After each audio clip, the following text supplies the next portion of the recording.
Assalamu alaikum. Well, thank you very much, Khalid, and it's been a real pleasure over the last few years to work with you and the leadership of the Saudi Heart Association. And as you mentioned, it's been an ongoing work, collaboration. It's been quite fruitful, and I'm really delighted as current ESC president to see how we grew over the last few years and how much strength we put into our relationship. So I'm certainly delighted to be here again in Saudi Arabia and be with my friends and discuss some of the issues that worry us as a cardiology community. And today we'll be talking about NOACs, we'll be talking about atrial fibrillation. This has been a topic which has been hot for the last few years.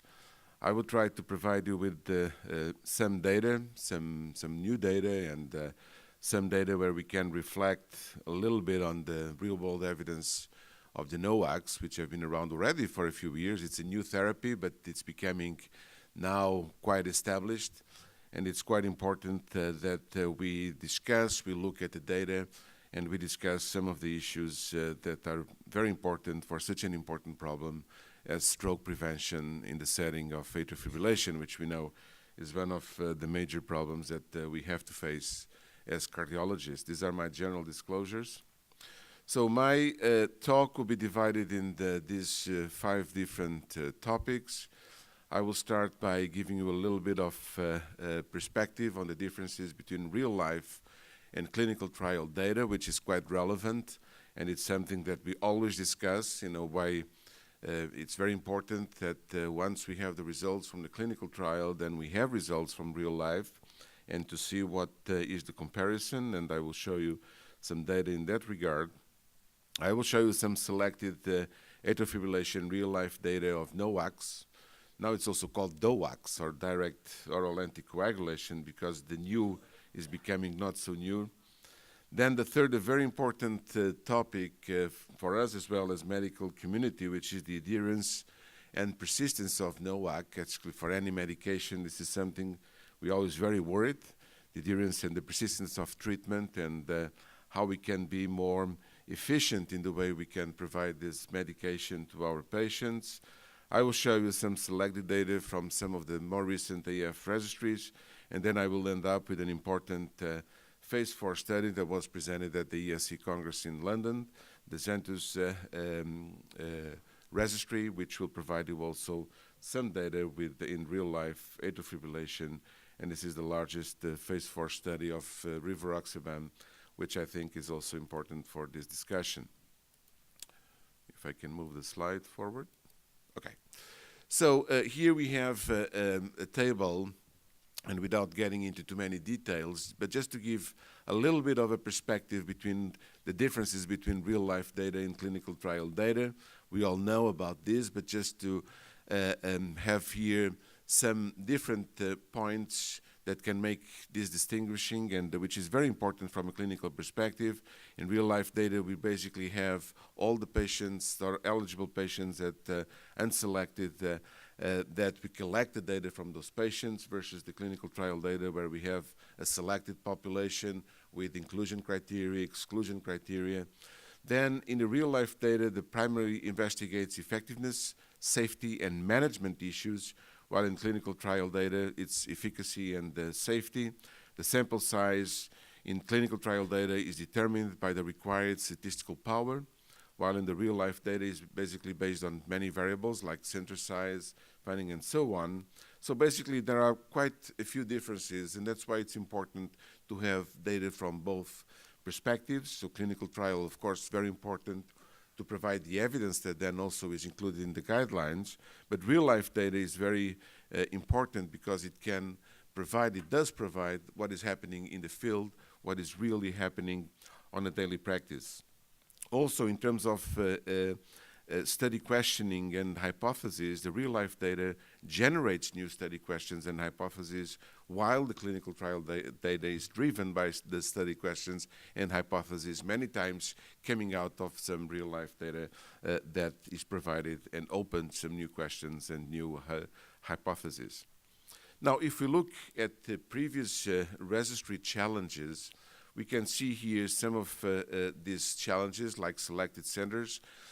that are usually included in these registries. They may or may not be representative. Lack of training, quality control, and audit. Selected patient populations are included. Outcome measures may be inconsistent, ill-defined, and usually not adjudicated. Incomplete follow-up with many dropouts with no outcome data or vital status, or retrospective versus prospective. So these are some of the challenges that for any registry is very important to take into account, and basically to avoid some of these limitations that may happen in this setting. And that's why it's so important that we compare this data. And this is just the first example, looking at the comparison between in the use of rivaroxaban, and here is looking at the safety profile in real life. And this is data coming from a US study, which look at close to 30,000 patients with a mean CHA-MC score of 2.2. And we can see here that the safety profile in the real life was very much consistent with the findings that were described and present in the big trial, which was the Rocket AF trial. And you can see here, if you compare the major endpoints like intracranial hemorrhage, fatal bleeding, or major GI bleeding, you can see that, if anything, in the real life, there was a slightly less percentage of these complications when compared with the trial itself, which again is based basically on the fact that when we deal with real life, it's a non-selected population, so of course it represents the whole breadth of patients that we have to treat. Here we have also two retrospective analyses, also based on some of the US Department of Defense records. Here looking at rivaroxaban, dabigatran, and warfarin, and these are the findings on the risk of major bleeding in the real life. And again, we can see that they are very much comparable with what was shown in the respective clinical trials, and again, if anything, slightly lower than what was shown and what was presented at the clinical trial. Here we have for the dabigatran, it's the FDA study with more than 134,000 patients, and we can see here the incidence rate of some of the major complications like ischemic stroke, intracranial hemorrhage, major GI bleeding, acute MI, and mortality. And we can see again that there is a consistency in terms of the results when in real life when compared with the results that were presented, in this case in dabigatran, with the RELY trial. And here we can see for ischemic stroke and intracranial bleeding and GI that there were lower rates of intracranial bleeding with the new oral anticoagulants.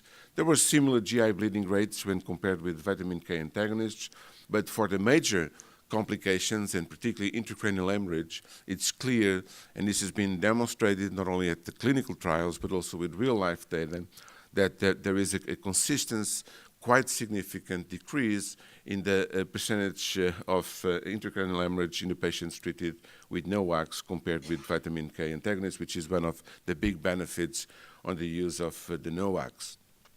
Now, one important data coming from the Swedish nationwide health registries. As you probably know, Sweden is one of the best registries in the world. Basically, the whole population is in a registry.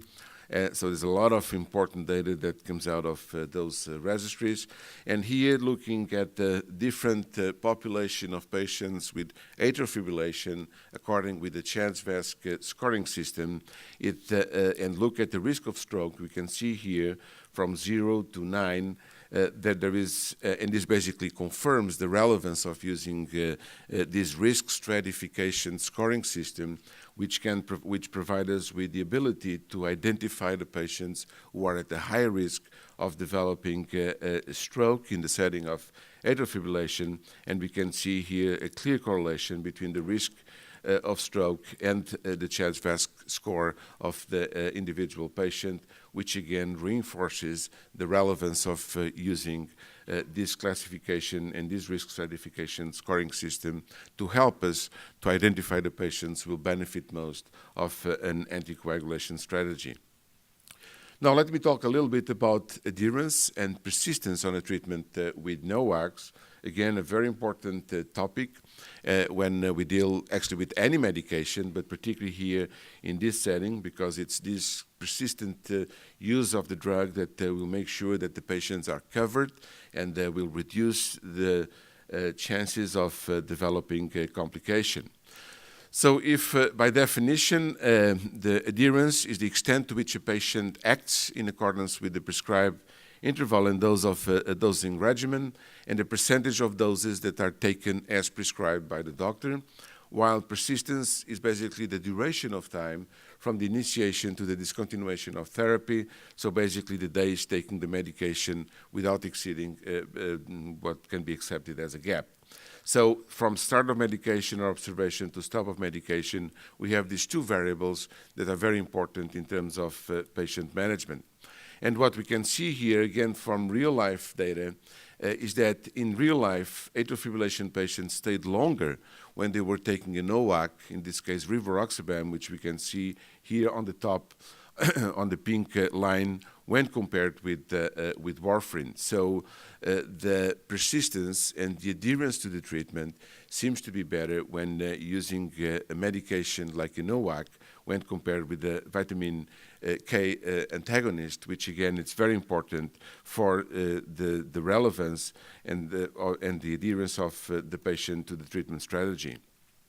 These are two analyses of the prospective Dresden NOAC registry, which is also a large registry coming out from Europe, and basically shows here that the rate for rivaroxaban discontinuation was about 13.6% per year, while, for instance, compared with warfarin was much higher, and even compared with dabigatran was a little bit higher when compared with rivaroxaban in this registry coming out from Europe. Here we can see the persistence comparing the persistence with rivaroxaban, dabigatran, and apixaban. Again, all of them have a better persistence and adherence when compared with the vitamin K antagonist, and there are slight differences between the three of them, but the message here is that by using a NOAC, we actually improve the way the patient adheres and persists on the treatment. And again, here data coming from apixaban, and again, the real-world data demonstrating, and this is a retrospective analysis, during a one-year period, over 33,000 patients with different treatment strategies, but basically showed again that there were better results when using a NOAC when compared with the vitamin K antagonist. So let me give you now a little bit of data on some selected atrial fibrillation registries. This is the preferred registry in atrial fibrillation, and here is basically looking at the different types of atrial fibrillation according with the CHA-MC score, and we can see here paroxysmal atrial fibrillation in this sort of purple color, and the light blue is permanent atrial fibrillation, and what it shows is that the proportion of patients with permanent atrial fibrillation increases in each CHA-MC stratum, while the proportion of patients with paroxysmal atrial fibrillation decreases when it goes up in terms of the CHA-MC score. So it seems to be some correlation between the type of atrial fibrillation and the severity in terms of probability of patient developing a stroke. And here on the use of antithrombotics by stroke risk, again coming out of the preferred registry, we can see here the vitamin K antagonists in pink and the NOACs in light blue. So there is a slight increase on the use of NOACs according with the CHA-MC score, but what is relevant is that there is a significant increase in the use of anticoagulation according with the CHA-MC score, which, as I will show in just a few seconds regarding some of the other registries, it shows that there is an increased concern, and the guidelines are basically being followed in a more consistent way on the use of anticoagulation according with the risk stratification provided by the CHA-MC score. And that brings me to the GARFIELD AF study, which is probably the largest registry. It's an observational study, I'm sure very well aware of all of you. It's an observational study of adults with newly diagnosed non-valvular atrial fibrillation and at least one additional investigator-defined stroke risk factor. The sites are representative of atrial fibrillation care settings in each country. There is no mandate for therapeutic intervention, so basically it's an open registry, and basically it collects consecutive patients that were being that have been recruited in 5 sequential cohorts, and the target is 56,000 patients, more than 1,000 randomly selected sites in more than 35 countries, and a follow-up period of at least 2 years. We have here the timelines and the schedule for the different cohorts. We can see here from cohort 1, which started in December 2009, to cohort 5, which is ongoing.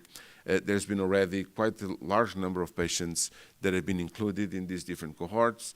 This is very important registry because basically it provides the real-life data that can help us to understand, first of all, how the guidelines are being implemented, and also what are the results and how we can compare the results in real life and see what is the translation of what the clinical trials demonstrated to real-life evidence and to real-life clinical practice. And we have here already some important data. We can see here from cohort 1 to cohort 4, and this data is already been published, and some of this data. And we can see here that on the light blue, it's patients who are on the vitamin K antagonist, and on the gray, you can see the patients who are basically on the NOAC, and then the black patient with no treatment, and these are patients with on antiplatelet therapy. And you can see basically that there's been from cohort 1 to cohort 4, overall, if we look at the addition of the different types of anticoagulation, so as a whole, anticoagulation increased. So there are more patients being anticoagulated, but also the ratio between the NOACs and the vitamin K antagonists has also been increasing, shifting towards the use of NOACs. So again, demonstrating that the guidelines are being implemented. And although there is still a lot of work to be done, we still see a lot of patients, and some of them maybe for a good reason, but certainly some of them, they are not anticoagulated and should be, and some may not be properly anticoagulated. And again, there is still some work to be done, but certainly it shows a trend towards an increased number of patients who are covered as with an anticoagulant to prevent stroke. And here we can see also some interesting data coming from the GARFIELD. We can see from cohort 1 to cohort 3, basically there is an increase in the use of anticoagulation, mainly in patients with SHA-MC 2 or more. And this is important because these are the patients who are at the higher risk of developing stroke. And also there was a greater proportion of anticoagulation used in patients aged 65 years or more, which again, it's quite relevant because we know that age is one of the risk factors for embolization and development of stroke. And and as we know in the SHA-MC has a score of 2, so immediately the patient, if the patient is 75 years old or higher. So this shows again that there's been a more consistent approach to these patients, and basically the patients are better covered today than in the past. Just to give a little bit of a perspective in terms of the levels of anticoagulation in different countries, the Emirates are here. I don't see, it's not included here, Saudi, but this will be the closer to the in the region. But the highest were Norway, Italy, and the Netherlands. And the NOAC use was highest among all these countries in Belgium, and the US was the second, and Japan the third. Just to give a little bit of a perspective coming out of, again, the GARFIELD registry. Again, very importantly, in real life, it's very important to understand that anticoagulation control is suboptimal when using vitamin K antagonists. And I think it's clear today that, we have more and more evidence to demonstrate that the best approach in terms of efficacy and safety in the patients with atrial fibrillation who have an indication to be anticoagulated is certainly the use of NOAC, and more the use of vitamin K antagonists is basically, in particular for the new patients, I would say that there is no reason to start vitamin K antagonists, and these patients should certainly be on one of the NOACs. And here, just to demonstrate, if you look either at the frequency in range or the time in therapeutic range, we can see that regardless of the type of vitamin K antagonist, this percentage, the numbers are very low, which means that there are a lot of patients who, despite being on anticoagulation, they are not properly anticoagulated. Many, they are hypo-anticoagulated, which means they are at an increased risk of stroke, and many are also at over-anticoagulated, which means that they are at an increased risk of major bleeding. And here we can see also, and again, data coming from the GARFIELD, the adjusted one-year outcomes of patients with atrial fibrillation, according with the FEAR and the TTR, which again demonstrates that there is a very close correlation between these different variables, and the worse the patient is in terms of control of his anticoagulation status, the highest the rate of complications related with his or her atrial fibrillation. Now, let me finish by giving you some data regarding the XANTUS. The ones of you that were in London probably have seen this presentation. The leading author is John Cam, and basically this is a very important study. It collects real-life data on adverse events in patients, again, with non-valvular atrial fibrillation who have been treated with rivaroxaban. The goal is to determine the safety profile of rivaroxaban across the broad range of patient risk profiles which can be encountered in routine clinical practice.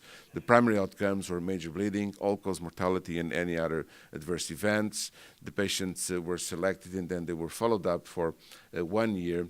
And we can see here the different countries. There were more than 30 countries, over 300 centers in Europe and Canada. And here we have the patient disposition. At the end, close to 7,000 patients have been followed.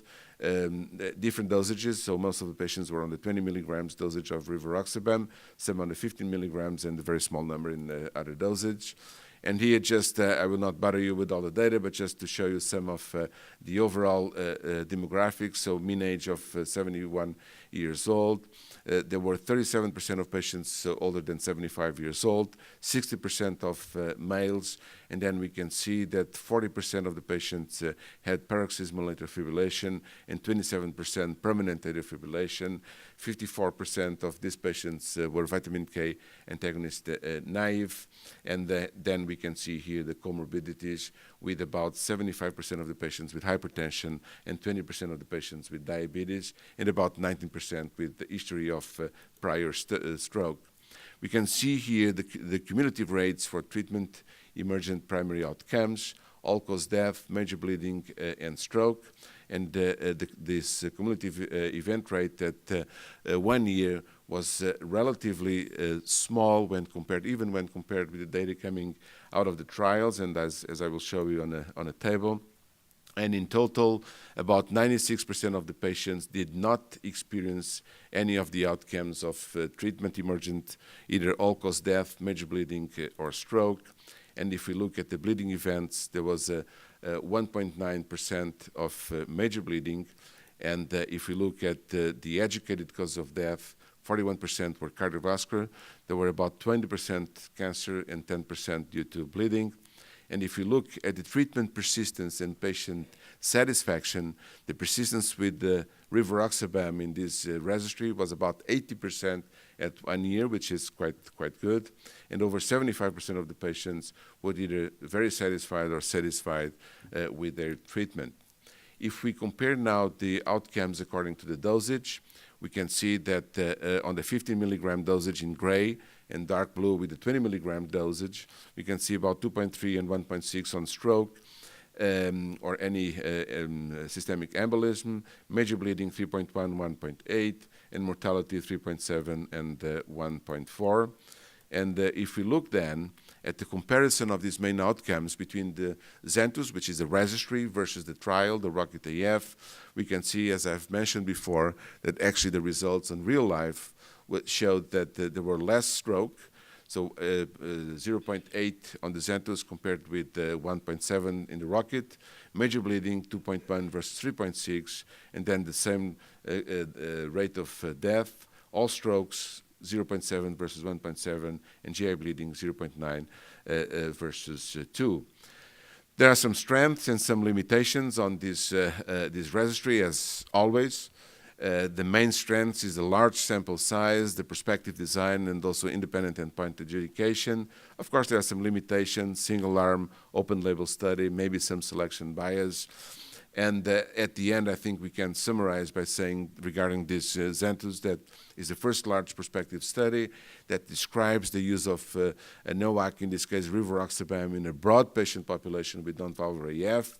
The patients in this registry, they were at lower overall risk than those in the rivaroxaban phase 3 ROCKET-AF clinical trial, and basically it shows that the rates of major bleeding and stroke with rivaroxaban in the real world, they were lower than in the clinical trial setting.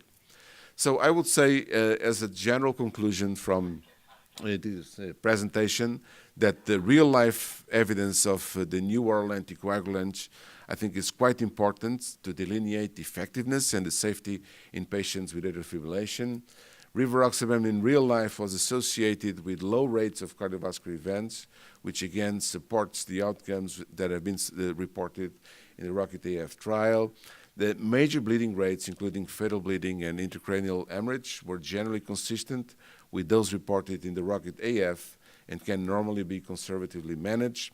Rivaroxaban once daily in real life was associated with higher patient persistence when compared with warfarin, and the net clinical benefit on the use of NOAC, in this case with rivaroxaban in the real life population, was demonstrated to be greater than that with warfarin treatment. So I think we have now in our hands the evidence that the use of NOACs, it should really be our first line. It's on the guidelines. I'm sure that will be discussed also during this meeting.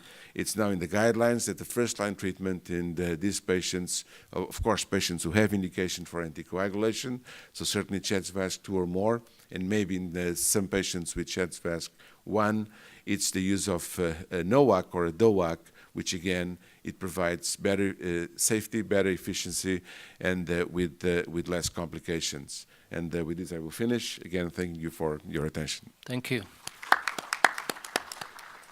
Thank you very much, Professor Pinto, for a very elegant and thorough review of the topic. May I